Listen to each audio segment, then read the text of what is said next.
হঠাৎ করে ভারতের পররাষ্ট্রমন্ত্রী এস জয়শঙ্কর বলেছেন ভারতের পররাষ্ট্রনীতিতে বদল আনা দরকার।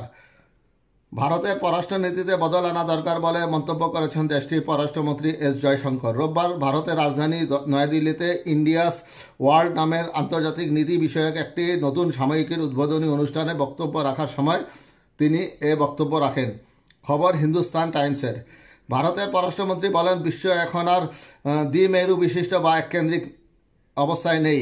তাই পরিবর্তিত বিশ্ব পরিস্থিতিতে ভারতের পররাষ্ট্রনীতিতে বদল আনা দরকার। তিনি আরও যোগ করেন, ভারতের বিদেশি নীতির একটি গুরুত্বপূর্ণ দিক হল দক্ষিণ পূর্ব এশিয়া ও পূর্ব এশিয়ার অন্য দেশগুলো থেকে শিখে নেওয়া মূল্যবান পাঠ। তিনি বলেন, গত 2 দশকে বিশ্বায়ন তীব্র আকার ধারণ করেছে। দেশগুলির মধ্যে পারস্পরিক নির্ভরশীলতা অনেক বেশি বেড়েছে। এসব কিছুর পাশাপাশি প্রযুক্তিও মানুষের দৈনন্দিন জীবনে বড় পরিবর্তন এনেছে।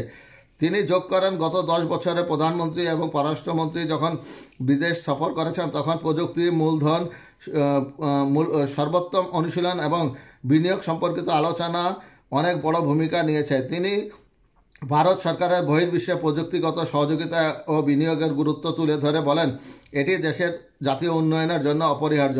জয়শঙ্কর বলেন, আমরা যখন পররাষ্ট্রনীতিতে পরিবর্তন আনার কথা বলি, যখন নেহেরু পরবর্তী পররাষ্ট্রনীতি গঠনের কথা হয়, তখন এসবকে রাজনৈতিক আক্রমণ হিসেবে গণ্য করা ঠিক হবে না।